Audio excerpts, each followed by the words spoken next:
قالت له ايوه انت ابن درو وانت اللي هتورث النبوءه منه، بس انا كنت عايزه ان انا اقتلك واقتل ابوك علشان اورث انا النبوءه دي، وبعدين في يوم من الايام لما كيرا حفيدي الحقيقي يبقى مكانك وفي سنك اورثه النبوءه دي من خلال ان اخليه يقتلني. ازيك يا صديقي، عامل ايه؟ يا رب تكون في احسن حال. هنكمل النهارده الجزء الثاني من القصه بتاعت مشرحه زنديا واللي حصل مع دكتور كيرا لما قابل درو الراجل اللي كان معاه في مشرحه الاموات.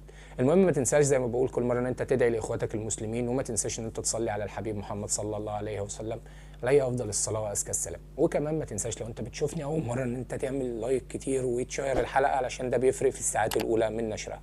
بسرعه يلا نشوف ايه اللي حصل مع كيرا.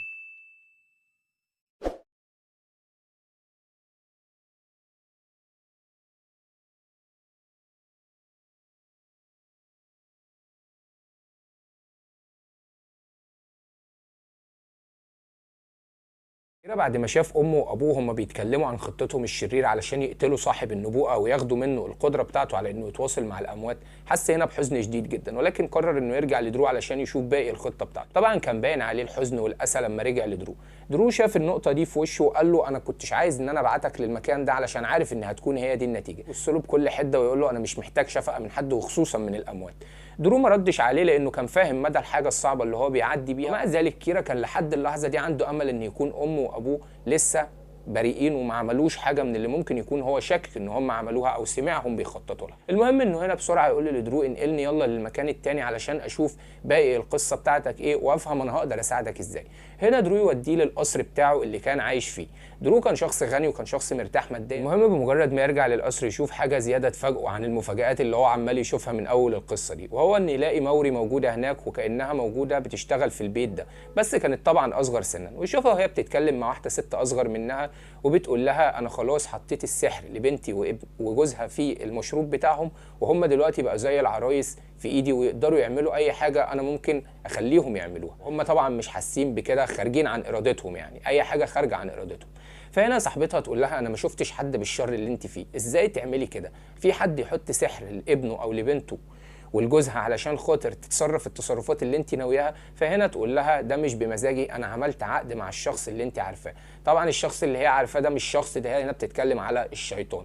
ولكن هنا الست ما تكملش كلام فتقول لها انا بس عايزه منك خدمه تعمليها لي، الخدمه دي هتكون خاصه بكيرا حفيدي.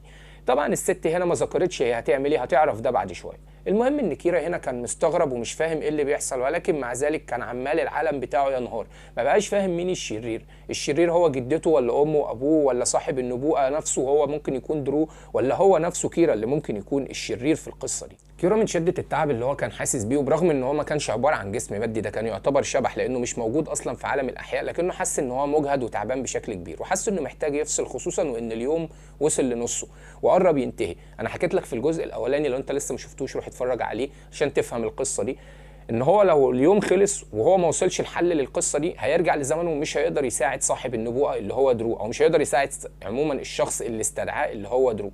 فالمهم ان هو هنا حس بالتعب وحس انه محتاج يفصل شويه، ولكن بعد شويه قرر ان هو محتاج يرجع مره تانية لبيت درو او للقصر بتاع درو علشان يشوف هو ممكن يكون في حاجه هناك تساعده ولا لا. وفعلا هنا لما يرجع يلاقي نفسه في الاوضه بتاعه درو، ويلاقي درو بيواسي مراته اللي كانت حزينه وبيقول لها ما تزعليش، ابننا مات زي ما اي حد ممكن يموت، انا مش عايز انت تتضايقي، نقدر ان احنا نخلف حد تاني او نقدر نخلف ولد تاني يعني. ولكن هنا تقول له انا مش متضايقه بس علشان ابننا مات، انا المشكله ان انا شاكه ان هو اتقتل.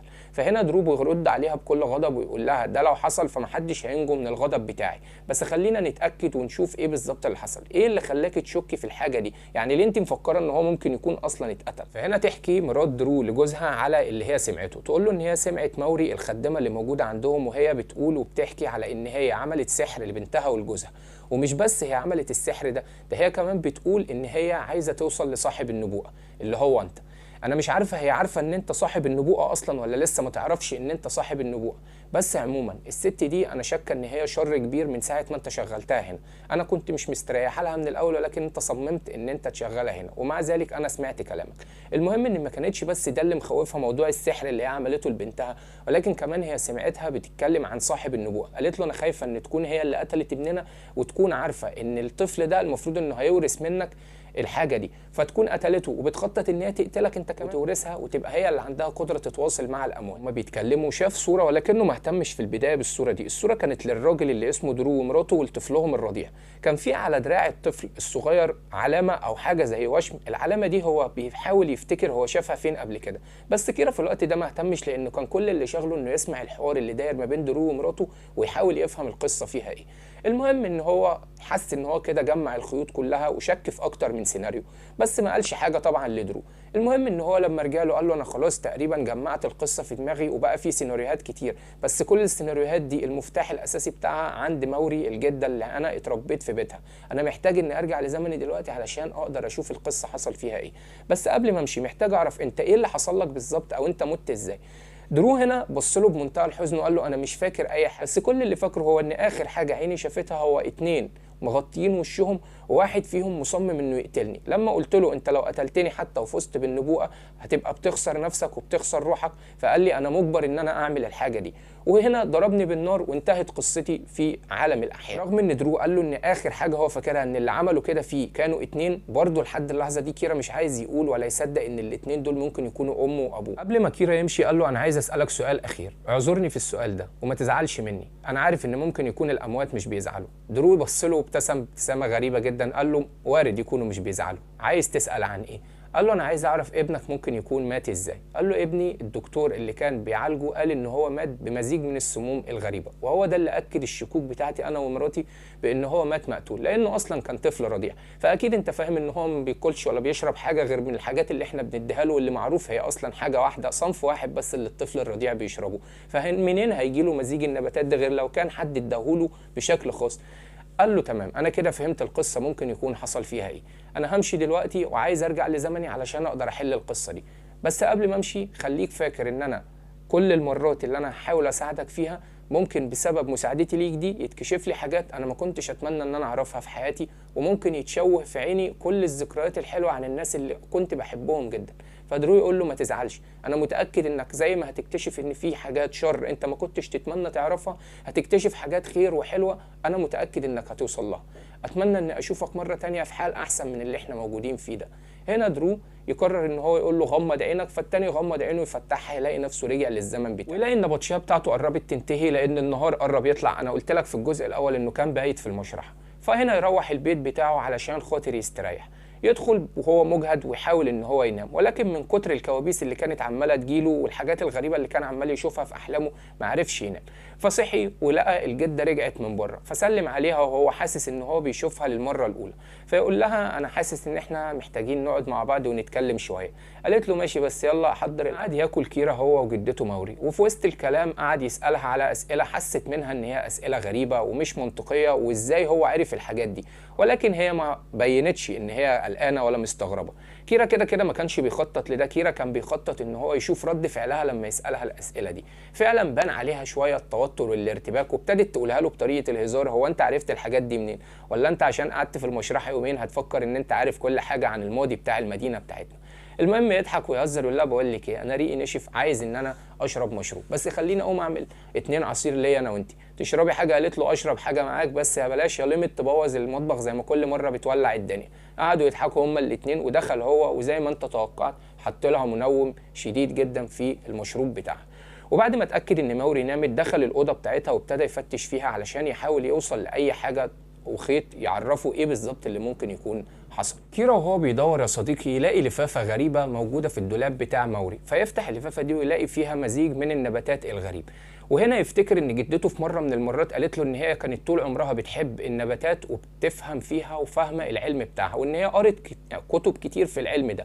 جدته ما كانتش متعلمه العلم الاكاديمي يعني، لان زي ما قلت لك هم كانوا عايشين في قريه، ولكن يا صديقي هو كانت برضو بتقدر تعرف في موضوع النباتات.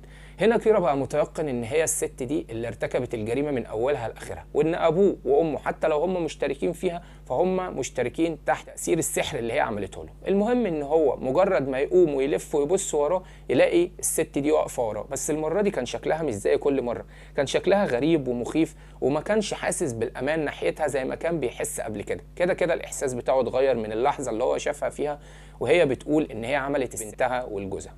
فهنا تبص له وتقول له انا كنت عارفه انك هتكتشف كل حاجه في يوم من الايام، بس ما كنتش متخيله ان ده ممكن يحصل بالسرعه دي. فيقول لها انا عمري ما ممكن اتخيل ان ممكن يبقى في انسان زيك. انسان ايه؟ انت مش انسان، انت شيطان. في حد يسحر بنته وجوزها علشان يشتركوا معاه في جريمه زي اللي انت ارتكبتيها؟ هنا تضحك بصوت شيطاني مرعب جدا وتقول له مش لو كانوا امك وابوك من الاساس؟ حس ان العالم بتاعه انهار بالكامل. كده هو فهم ان لا دي جدته ولا اللي ماتوا دول امه وابوه، ولا هو اصلا عارف هو مين، ويا ترى اصلا هو نفسه اسمه كيرا ولا لا. فقال لها طب كل ده مش موجود ومش حقيقي، انا ابقى مين؟ قالت له انت كيرا بس مش حفيدي. حفيدي الحقيقي مات في اليوم اللي كنت بحاول اقتلك فيه.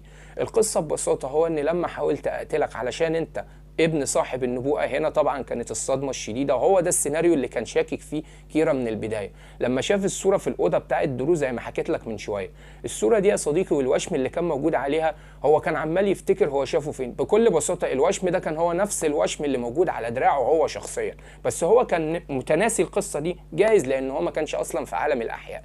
فبصت مرة تانية على دراعه كأنه عايز يتأكد للمرة الأخيرة. قالت له أيوة أنت ابن درو وأنت اللي هتورث النبوءة منه، بس أنا كنت عايزة إن أنا أقتلك وأقتل أبوك علشان أورث أنا النبوءة دي، وبعدين في يوم من الأيام لما كيرا حفيدي الحقيقي يبقى مكانك وفي سنك أورثه النبوءة دي من خلال إن أخليه يقتلني. هنا كيرا كان مش مصدق نفسه. انت ست غريبه جدا وست شيطانيه بدرجه رهيبه. يعني انت مش بس سحرتي بنتك وجوزها، ده انت كمان كنت في يوم من الايام عايزه حفيدك يقتلك علشان يورث منك نبوءه تانية. قالت له غصب عني، صدقني انا عملت عقد بندم عليه كل لحظه في حياتي، بس خلاص انا وصلت لنقطه اللا عوده، انا ما اقدرش ارجع مره تانية للعقد اللي انا عملته. فقال لها يعني انت عملت عقد مع الشيطان؟ هنا بكل بساطه ما تقدرش ترد، بس كان السكوت هو علامه الرضا بمعنى اصح. ايوه هي كانت عامله عقد مع الشيطان. لحد هنا بيكون انتهى الجزء الثاني من القصه دي يا صديقي، انا لسه ما نهيتهاش. قول لي في التعليقات لو انت حابب ان انا انزل لك الجزء الثالث، او لو مش حابب برضو قول لي. اتمنى اكون بجد عملت قصه يعني عجبتكم. شكرا ليكم، اشوفكم الحلقه الجايه على خير.